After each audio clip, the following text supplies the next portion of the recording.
The Couple Next Door. Written by Peg Lynch and starring Peg Lynch and Alan Bunce.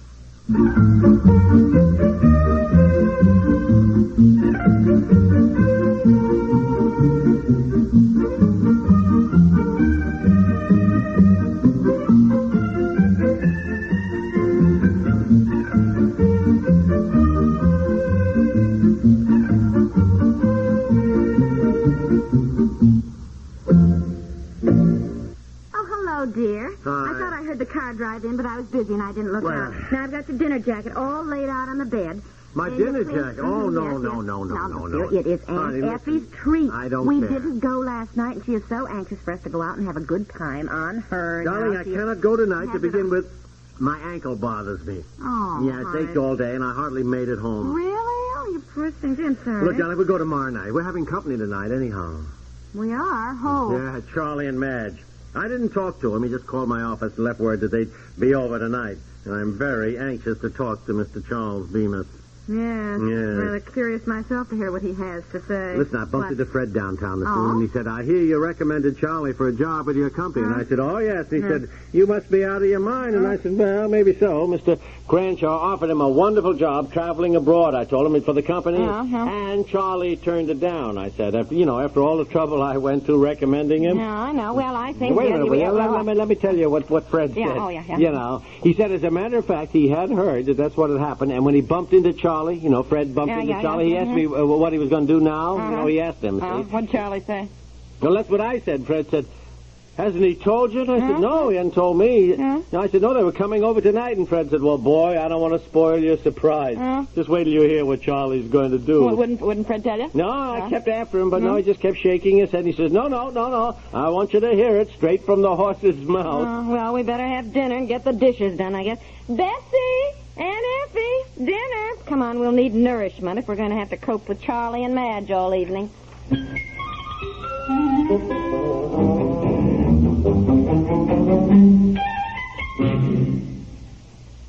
The most complicated issues of our time become easier to understand as you follow world events on CBS Radio. That's because CBS News features like our World News Roundup and The World Tonight broadcast the news in depth. Every morning as the World News Roundup comes your way on most of these same stations, it puts you in direct contact with CBS News correspondents stationed where the big stories are breaking.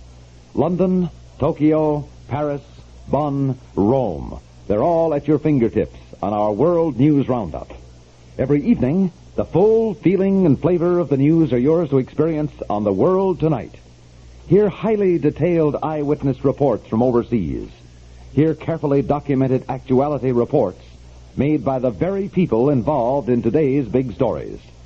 Hear lively interviews with people in the news. As CBS News presents, in the morning, the World News Roundup, and in the evening, The World Tonight.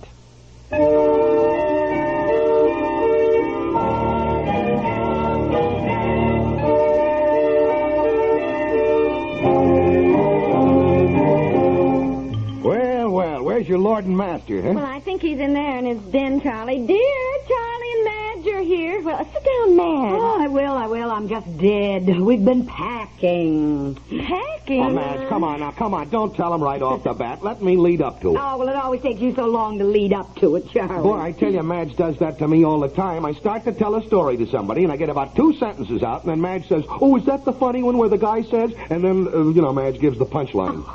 Oh, I do not. It's just that Charlie takes so long to tell anything. In the meantime, everybody's dying of suspense. Well, I must admit I am dying of suspense. Hi, pal. Hello, Charlie. Hi, Madge. Are you a little sore at me, pal? Well, I don't know that I'd put it that way, Charlie, but I must admit I'm a little curious, shall we say, having recommended you for a job. Then you get a magnificent offer and you turn it down. I know it. I admit it's crazy. Mm-hmm. Well, it is crazy because, as I recall, you sat right there Tuesday, a week ago, both of you, so darned excited about the It job. wasn't Tuesday, dear. They were here on Wednesday. It was. No, I think it was Thursday. It wouldn't have been Thursday, Madge. That was the night that we went to the, No, it was Wednesday. I know perfectly well because... Look, Tuesday, Wednesday, who cares when it was? You were here and practically in tears, both of you, thanking me for doing a small part in making this marvelous opportunity possible. Then I find out you turned the whole thing down. I tell you, when Cranshaw told me, you can't blame me for being a little bit embarrassed. I know it. I don't blame you a bit, pal. Oh, Charlie said he really felt like a heel. I did, and I still do. I don't know. I guess it's just me.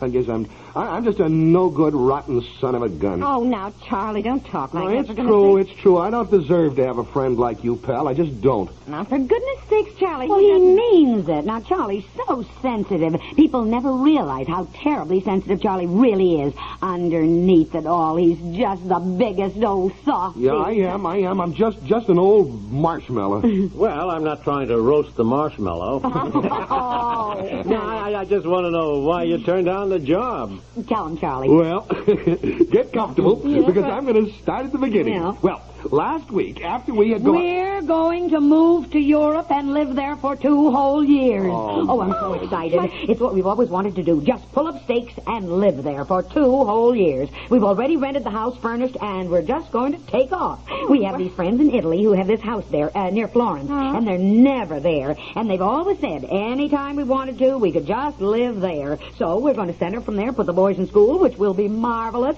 simply marvelous. They'll be able to learn French and Italian. Oh, it is absolutely the most thrilling thing. Well, go on, Charlie. Tell them. Tell them what? Well, now, don't look at me like that. I didn't spoil your story. I just gave them the gist of it. Well, is there anything she left out from the gist of it that you folks would like to know? Well, yes, for heaven's sakes. If you wanted to go to Europe, Why didn't you take a job? That's what it was, traveling in Europe. I know, but I didn't want to be tied down. For Pete's sake, how are you going to live? You're going to look for a job over there? Oh, no. We're going to take the money we saved to build that new house, and we're going to live very cheaply. And get ourselves an inexpensive car and just travel. Oh, we're going to do everything on a shoestring. Nothing fancy. But we're going to see the world and have some fun. You're darn right. Well, it sounds like the kind of thing we all say we'd like to do, but we never do it. That's right. That's what we've always said. We've always talked about it. Something we're always going to do. Well, now we're doing it. Before, we've always said, we didn't have enough money, or we couldn't do it because of the children, or else it just seemed too silly to even think of such a thing. Well, we don't have much money, and we got 4 boys, and it may be silly, but by gosh, we're going to do it. Yeah. Oh, I don't think it sounds silly. I think it's wonderful. Don't you, dear? Oh, well, I'm sort of speechless. It seems to me it's going to be a bit more expensive than you may be counting on, Charlie. I mean, living expenses, school for the boys. Oh, we got it all figured out. It's a pretty tight budget, but if we stick to it, don't forget we'll have the rent coming in from the house here, and they'll send that over each month. And we won't be paying any rent over there. These friends of ours are dying to have us live there. They said they'd feel better knowing somebody was in the place. Well, supposing they show up and want to live there themselves. Well, the kids will be in school, and Madge and I'll just take off on another trip. Yeah, and in the summer, we'll take the boys with us. Oh, we've got some marvelous trips planned. We're going to drive to Greece and the Aegean Islands next summer with the boys. It'll certainly be a wonderful education for the man. Yeah. Well, Madge and I looked at it this way. You know, it's fun to take a trip with your kids. Well, you don't want to take them when they're too little, so you wait until they're old enough, and by that time, they don't want to go with you. Yeah. Hey, what's the matter, pal? You look as though you don't approve.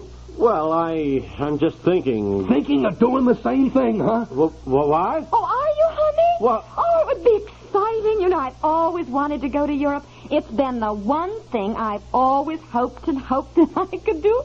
You know, of course, if we rented this place furnished Hey, here... listen, you get a better rent than we did. You got a new house here. And the house in Italy is enormous. There's plenty of room. Why don't you come along? Live with us, rent-free. Honey, maybe you could ask Mr. Cranshaw for a leave of absence. You out of your mind or something? Now, just sit down. Will you just calm down? You only live once, pal. Why, sure, you could put Betsy in school. She'd learn French and Italian, and you could get the most marvelous and inexpensive nursemaid for the baby. And think of seeing Switzerland and Paris and Pompeii and the Tower of Pisa and the little... Oh, honey, couldn't you at least ask Mr. Cranshaw? What has gotten into you? Well, I'm not even going to discuss Well, it. we are going to discuss it. We only live once. That's what I said. You know, that is what everybody says. And where would the world be if everybody just threw up their jobs and romped off to see the world and just have fun? Well, for Pete's sake, there is a certain sense of responsibility. When any big issue has come up, I have never crossed you. But this is one time when I say we are going to discuss it.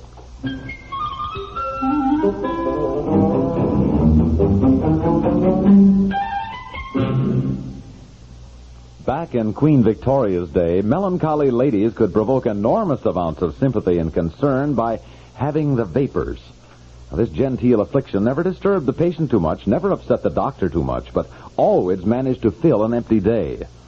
Well, nowadays, delicate ladies and stout-hearted ones, too, fill their days with fun and excitement with CBS radio features like Arthur Godfrey Time and House Party. They know a session of comedy and music with Godfrey Time is all anybody needs to spark up any workday.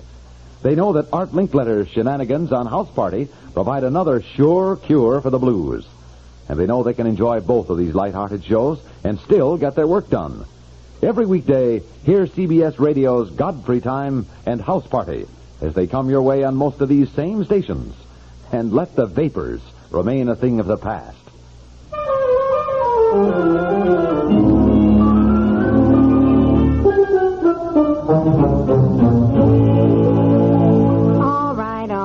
right. Don't go on about it. Well, I guess I just got carried away in the excitement of the moment. And I imagine Charlie made it all seem so simple. I guess it is impossible. Sort of silly to even give it a second thought. Silly? This is sheer madness. Well, it's just... So typical of Charlie. He's always been irresponsible, that guy.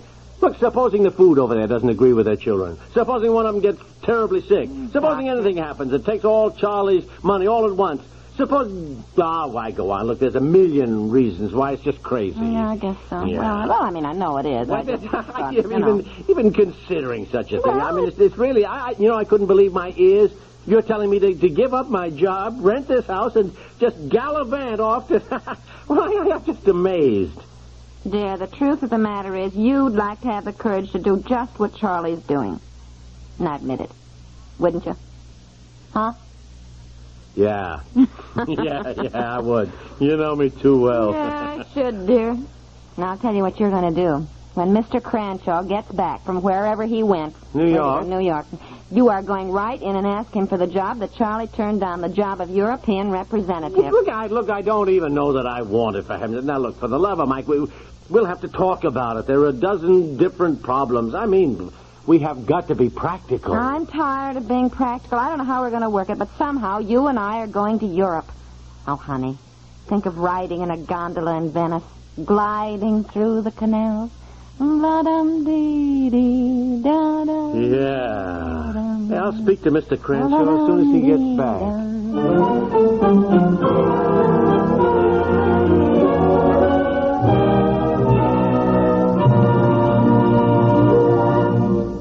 Next time irregularity makes you feel dragged out below par, take X-Lax, the laxative that helps you toward your normal regularity gently overnight.